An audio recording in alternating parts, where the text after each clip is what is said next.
जय हिंद। प्रेपोजिशन हम लोग पढ़ रहे थे। इसके प्रीवियस वीडियो में हम लोगों ने ड्यूरिंग और वाइल को डिस्कस किया था और मुझे उम्मीद है आपको पसंद आई होंगी चीज़ें, कंटेंट आपको समझ में आए होंगे।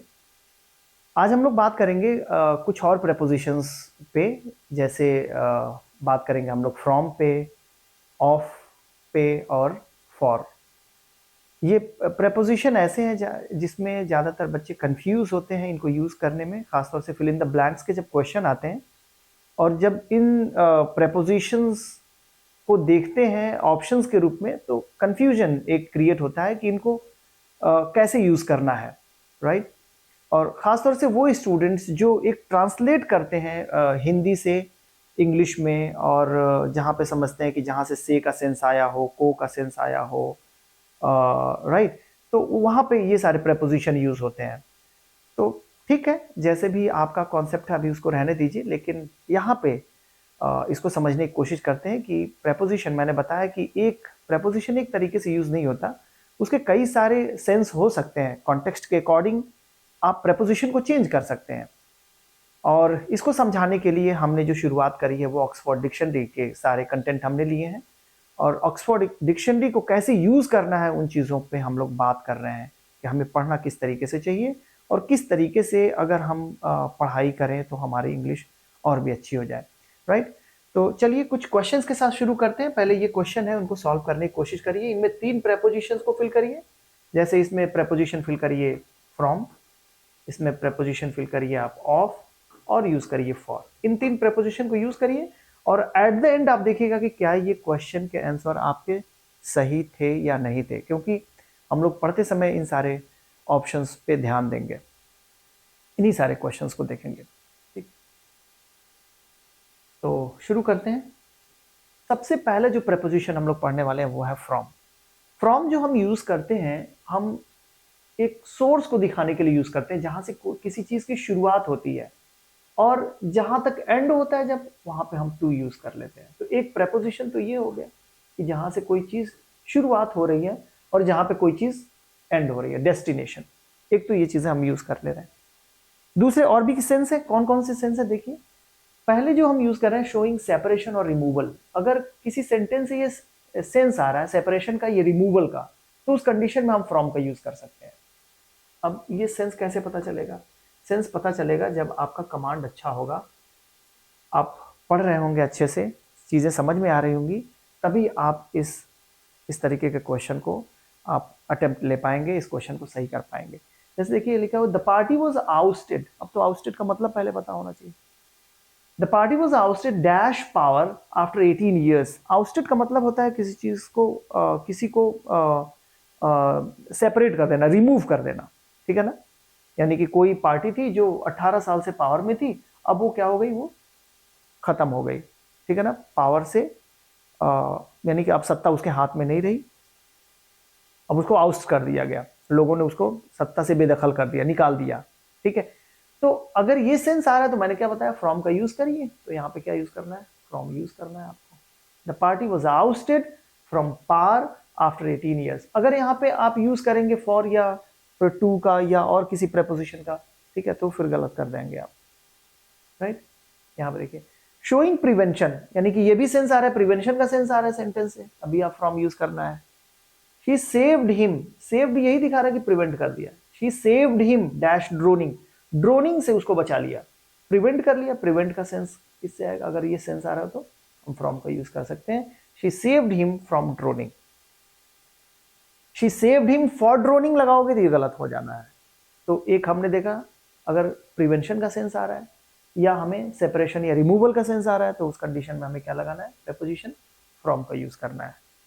नेक्स्ट जो सेंस है हमारा रीजन का, अगर कहीं पे, अगर शोइंग रीजन, अगर रीजन हमें कहीं दिखा रहा है, किसी सेंटेंस से रीजन का सेंस आ रहा है, तो हम फ्रॉम का यूज कर सकते हैं। She felt sick dash tiredness. तो टायर्डनेस जो है ना, रीजन है, रीजन ये है, उसकी वजह से क्या हुआ यहाँ पे, शी फेल्ट सिक, रीजन क्या है, टायर्डनेस। तो यहाँ पे क्या यूज करना है आपको, फ्रॉम। तो ये रिलेट कर रहा है एक दूसरे को, यानी टायर्डनेस की वजह से वो, उसको क्या कैसा लगा, she felt sick, from use करिए, ठीक है। नेक्स्ट जो है ये शोइंग मटेरियल। अगर किसी सेंटेंस में मटेरियलिस्टिक कोई चीजें आपको शो करनी हो, दिखानी हो, तो उस कंडीशन में आप फ्रॉम का यूज कर सकते हैं। अब यहाँ पे इनकम्प्लीट सा सेंस आपको आ रहा होगा कि मटेरियल कहीं भी आ जाए तो क्या फ्रॉम का यूज हो जाएगा? नहीं, यहाँ पे देखिए लिखा हुआ स्टील इज मेड, तो मेड यहाँ पे फ्रॉम यूज करना है, फ्रॉम आयरन, क्योंकि यहाँ पे एक ट्रांसफॉर्म हो रहा है। आयरन जो चेंज हो रहा है ना वो स्टील में चेंज हो रहा है, आयरन आयरन नहीं रह रहा है, तो यहाँ पे केमिकल एक चेंज हो रहा है। ठीक है, तो जहां पे इस तरीके का ट्रांसफॉर्मेशन दिखाना हो तो उस कंडीशन में आप फ्रॉम का यूज करिए। जहां पे ट्रांसफॉर्मेशन यानी कि फिजिकल कंडीशन में कोई चेंज नहीं हो रही है, चीजें एज इट इज वैसी ही हैं, तो उस कंडीशन में ऑफ का यूज करिए। तो ये यूज होता है अक्सर मेड ऑफ और मेड फ्रॉम। मेड ऑफ का भी यूज करें, मेड फ्रॉम का भी यूज करें। ठीक है, तो जैसे मान लो मैंने अगर कहा curd is made dash milk, तो अब मिल्क जो है ना वो कर्ड में चेंज हो रहा है, तो यहाँ पे पूरी की पूरी फिजिकल कंडीशन चेंज हो रही है ना, तो यहाँ पे क्या लिखोगे? फ्रॉम लिखोगे। तो यहाँ पे फ्रॉम लिखिए, ऑफ लिखेंगे गलत हो जाएगा, मेड फ्रॉम मिल्क। लेकिन अगर मैं ये लिखूं this chair is made dash would, अब यहाँ पे बताओ, अभी वुड से अब चेयर बना रहे हो तो अभी भी तो सेम वुड तो वुड ही में रहेगा ना, वुड तो चेंज नहीं हो जाएगा, लिक्विड में तो चेंज हो नहीं गया। तो यहाँ पे डेफिनेटली ये ट्रांसफॉर्म हो रहा है, लेकिन अभी भी वुड ही है। ऐसा नहीं कि कोई, जैसे यहाँ पे मिल्क था तो यहाँ पे एक लिक्विड फॉर्म में था, यहाँ पे एक थोड़ा सा सेमी सॉलिड में चेंज हो गया, राइट। यहाँ पे जो है ना अभी भी वैसी कंडीशन है, तो यहाँ पे ऑफ यूज करिए, made of would. Made from would करेंगे गलत हो जाएगा। ठीक है, तो आई होप ये चीजें समझ में आ रही होंगी, कब आपको मेड फ्रॉम यूज करना है, कब आपको मेड ऑफ यूज करना है। ठीक है, ये मत समझिएगा कि अभी आयरन ये तो सॉलिड है, सॉलिड में ही रहा, नहीं, स्टील, अब आयरन जो है ना स्टील में चेंज हो गया, तो पूरी तरीके से ट्रांसफॉर्म हो रहा है, तो यहाँ पे हम फ्रॉम का यूज कर लेंगे। ठीक है, डिस्टेंस का जहां पे सेंस आ रहा है ना, अगर ये शो करना है तब भी आप वहां पे फ्रॉम का यूज करिए। जैसे यहाँ पे देखिए, the metro station is nearby and we are only 5 minute dash the motorway. ठीक है, तो यहाँ पे 5 मिनट्स, यहाँ पे क्या यूज करोगे? फ्रॉम द मोटरवे, यानी कि मोटरवे से जो है ना हम लोग 5 मिनट की दूरी पर हैं, तो दूरी यहाँ पे दिखाना। मोटरवे क्या होता है? ये काफी स्पीडी ये हाईवे होता है जहां पे डिस्टेंस, ज्यादा डिस्टेंस आप कम समय में तय करते हैं, यानी ठीक है ना। तो यहाँ पे एक सेंस जो था ना वो डिस्टेंस का था, तो डिस्टेंस का जब सेंस है तो वहां पे क्या यूज करिए? फ्रॉम का। तो ये प्रपोजिशन यहाँ पे फ्रॉम जो होगा ये एप्रोप्रिएट होगा। ठीक है ना, ये सेंस सही होगा। आगे चलते हैं, नेक्स्ट है ऑफ के यूजेस। ऑफ भी कई सारे सेंस में यूज होते हैं, जिसमें फर्स्ट सेंस है अगर आपको बिलोंगिंग्स दिखाना है, यानी कि कोई चीज किससे बिलोंग करती है या कोई चीज किसी का पार्ट है। ठीक है, तो उसके लिए आप ऑफ का यूज कर सकते हैं। जैसे मान लो कि अगर मेरे पास कैप है और कैप का पेन है, तो पेन जो है ना इसका पार्ट है, पेन का, सॉरी कैप जो है ये पेन का पार्ट है, तो हम यूज करेंगे the cap of this pen. ठीक है, उसी तरह से फैन के जो ब्लेड्स होते हैं, तो ब्लेड जो है ना फैन का पार्ट है, ठीक, यानी कि ब्लेड्स बिलोंग टू फैन, तो वो पार्ट के रूप में दिखाने के लिए आप ऑफ का यूज करोगे, यानी कि द ब्लेड्स ऑफ फैन। ठीक है, तो यहां पे सेम अगर इस तरीके से सेंस आ रहा है सेंटेंस में तो ऑफ का यूज करिए। देखो, used between two noun phrase to show that the first belongs to or is part of the second. First belongs to, this one is the noun phrase, this one is the noun phrase. यहाँ पे first belongs to this one या this one is the part of this, तो अगर ये sense आ रहा है तो उस कंडीशन में क्या यूज करिए आप? ऑफ यूज करिए, फ्रॉम यूज मत करिए। The keyboard of my computer, तो कंप्यूटर का एक पार्ट है, या कंप्यूटर सॉरी कीबोर्ड किससे बिलोंग कर रहा है? कंप्यूटर से बिलोंग कर रहा है, तो दोनों ही सेंस में आपको ऑफ यूज करना है। इंडिकेटिंग बिलोंगिंग्स का अगर सेंस आ रहा है तो उस कंडीशन में आप ऑफ का यूज करिए। एक तो सेंस ये हुआ। दूसरा जो सेंस होगा वो क्वांटिफाइंग टाइम, अगर टाइम को कोई क्वांटिफाई कर रहा है या मेजरमेंट को क्वांटिफाई कर रहा है तो उस कंडीशन में आपको ऑफ यूज करना है। क्वांटिफाइंग का मतलब क्या होता है? क्वांटिफाई कर रहा हो यानी कि उसकी क्वांटिटी को बता रहा हो या उसके नंबर्स को बता रहा हो। ठीक है, ऐसे वर्ड जो क्वांटिटी या नंबर्स को दिखाते हैं, क्वांटिफायर्स आपने पढ़ा था, तो उस कंडीशन में ऑफ का यूज करिए। अब देखिए सेंटेंस में यहाँ पे द 5th डैश सितंबर, अगर आपको ऐसे लिखना है तो सितंबर तो ये टाइम है ना, ठीक है, और इसको ये क्वांटिफाई कर रहा है 5th, तो उसको रिलेट करने के लिए क्या लगाएंगे आप? ऑफ लगाएंगे, द 5th ऑफ सितंबर। और उसी तरीके से 3 किलोज डैश पोटैटो, पोटैटो का मेजरमेंट आपको दिखाना है, ठीक है। तो 3 किलोज जो होगा ना वो इसकी क्या हो गई, ये क्वांटिफाइंग कर रहा है किसको, पोटैटोज को, तो इसके लिए भी आप क्या लगाएंगे, ऑफ लगाएंगे, ठीक है। 3 किलोज ऑफ पोटैटो, ये तो आसान है। नेक्स्ट देखिए, ऑफ ऑफ कहां यूज करेंगे, इंट्रोड्यूसिंग प्रेपोजिशनल फ्रेज, अगर प्रेपोजिशनल फ्रेज को आप इंट्रोड्यूस कर रहे हैं, ठीक है, तो उस कंडीशन में आप ऑफ को लगा सकते हैं। जैसे, और खासतौर से वो जो प्रेपोजिशनल फ्रेज जो होना चाहिए वो कॉम्प्लीमेंट होना चाहिए, नाउन कॉम्प्लीमेंट। जैसे यहां पे देखो, Lima is the capital, capital किसका है, ये पेरू का है। तो ये कैपिटल और पेरू दोनों तो एक ही है ना, पेरू ही कैपिटल है, कैपिटल ही पेरू है, तो ये एक कॉम्प्लीमेंट हो गया इसका, ठीक। अब इसको प्रेपोजिशन से अगर आपको दिखाना है ना तो ऑफ से दिखाओगे, ये प्रेपोजिशनल फ्रेज हो जाएगा। और ये प्रेपोजिशनल कैसा होगा, ये नाउन कॉम्प्लीमेंट होगा, नाउन कॉम्प्लीमेंट, ठीक है। तो इस तरीके से आपको यूज करना है तो आपको प्रेपोजिशन ऑफ ही यूज करना पड़ेगा। क्लियर है, जब आप प्रेपोजिशनल फ्रेज को इंट्रोड्यूस कर रहे हो और खासतौर से अगर वो एक नाउन कॉम्प्लीमेंट हो तो उस कंडीशन में वो जो प्रेपोजिशन जो दिखाएंगे, जो प्रेपोजिशनल फ्रेज बनाएंगे वो ऑफ से बनाएंगे। तो कैपिटल और पेरू दोनों एक ही है, तो ये इसका कॉम्प्लीमेंट हो गया, पेरू कॉम्प्लीमेंट हो गया इस कैपिटल का, ठीक है। और जो यूज करेंगे वो आफ्टर एडजेक्टिव्स एंड वर्ब्स, कुछ एडजेक्टिव्स और वर्ब्स के बाद हम प्रेपोजिशन ऑफ का यूज करते हैं। जैसे एफ्रेड के साथ ऑफ यूज किया, जेनरस एडजेक्टिव ऑफ यूज किया, प्राउड ऑफ यूज किया, अप्रूव ऑफ यूज किया, वर्ब है, ड्रीम ऑफ यूज किया एंड थिंक ऑफ यूज किया। तो इनके साथ कुछ एडजेक्टिव्स और वर्ब के साथ हम प्रेपोजिशन ऑफ का यूज करते हैं, ठीक है, इनको याद रखिएगा। Used in expressions of quantity, यानी कि अगर कोई ऐसा वर्ड है जो, कुछ एक्सप्रेशंस ऐसे हैं जो क्वांटिटी को दिखाते हैं।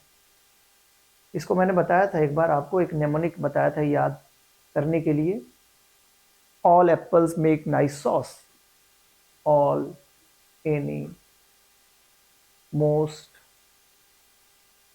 नन, सम, ये कुछ ऐसे वर्ड हैं जो क्वांटिटी को भी दिखाते हैं और नंबर्स को भी दिखाते हैं। तो अगर कोई ऐसा एक्सप्रेशन है जो क्वांटिटी को दिखा रहा है, ठीक है, तो उनके साथ आप ऑफ का यूज कर सकते हैं। Most of the new workers in the country are from Turkey, ठीक है। Some of the new workers in the country are from Turkey. तो इस तरीके से ऐसे क्वांटिफायर्स जो इसको दिखा रहे हो, क्वांटिटी को दिखा रहे हो, उनके साथ आप यूज कर सकते हैं ऑफ। नेक्स्ट है फॉर। फॉर को कैसे यूज करते हैं, फॉर का जो यूज है वो अगर किसी ऑब्जेक्ट को आप आइडेंटिफाई कर रहे हो, जैसे देयर इज अ लेटर, अब ये लेटर किसका है, फॉर यू, तो ये ऑब्जेक्ट है जिसको आप आइडेंटिफाई किए, मतलब ये लेटर जो है ना इसी का है, लेटर बिलोंग्स टू यू, तो यहां पे फॉर का यूज करेंगे आप। दूसरा जो सेंस है वो पीरियड ऑफ टाइम के लिए आप यूज करते हो, यानी जहां पे पीरियड ऑफ टाइम दिखाना होता है। जैसे we waited for an hour, ये जो एन आवर है यहाँ पे एक पीरियड ऑफ टाइम है और उसके लिए आप यहाँ पे फॉर का यूज करेंगे। We waited for an hour outside the theatre for you, यहाँ पे ऑब्जेक्ट को देखो, यहाँ पे प्रिफर करें तो ये दोनों यहाँ पे जो है ना ये कंबाइंड रूप से इस सेंटेंस में यूज हो गए। We waited for an hour, यहाँ पे आप पीरियड ऑफ टाइम को दिखा रहे हैं, यहाँ पे फॉर यूज कर रहे हैं किसको आइडेंटिफाई करने के लिए, ऑब्जेक्ट को, ठीक है। तो दोनों ही कंडीशन में आप किसको यूज करेंगे, फॉर यूज करेंगे when you are identifying an object, और दूसरा expressing a period of time, ठीक है। अगर आप पीरियड ऑफ टाइम के लिए यूज करना है तो आपको फॉर यूज करना पड़ेगा प्रेपोजिशन। नेक्स्ट जो फॉर का यूज करेंगे, शोइंग व्हाट समथिंग मीन्स, मतलब किसी चीज का मतलब क्या है। अगर रेड लाइट है तो उसका मतलब क्या है, स्टॉप होना है, तो अगर इस सेंस में यूज करना है तो आपको फॉर यूज करना है preposition. This red light is for stop, तो फॉर का मतलब है कि इसका मतलब क्या है, दिस रेड लाइट, इसके पहले वाला, this red light is for stop, from stop नहीं या टू स्टॉप नहीं, और कोई प्रेपोजिशन यूज नहीं करेंगे। इंट्रोड्यूसिंग एन एक्सचेंज, अगर एक्सचेंज का सेंस आ रहा है किसी सेंटेंस में तब भी उसके लिए आप यूज कर सकते हैं फॉर। जैसे कहते हैं I will give you my potato chips for your mini muffins. Muffins क्या होते हैं? मफिन्स छोटे छोटे जो केक्स होते हैं ना, उनको मिनी मफिन्स बोलते हैं। I will give you my potato chips, किसके एक्सचेंज में? फॉर योर मिनी मफिन्स, यानी मिनी मफिन्स आप मुझे दो, मैं अपना पोटैटो चिप्स आपको दूंगा। ठीक है, तो in the sense of exchange, उसके सेंस में आप यूज कर सकते हैं फॉर को। ठीक है, नेक्स्ट जो यूज करेंगे, ऑफरिंग हेल्प के सेंस में यूज कर सकते हैं, यानी can I do something for you, can I do that for you. तो ये फॉर जो यूज हो रहा है ना, when you are offering help to somebody, तो उस कंडीशन में फॉर यूज कर सकते हैं।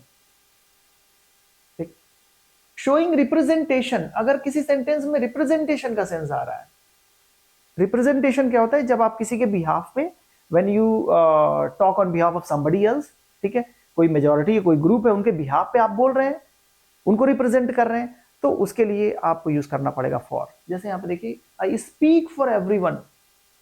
स्पीक फॉर एवरीवन का मतलब कि वो सबके, हर एक के तरफ से बोलेंगे, उनको रिप्रेजेंट करेंगे। तो I speak for everyone, I speak to everyone means I will talk to everyone.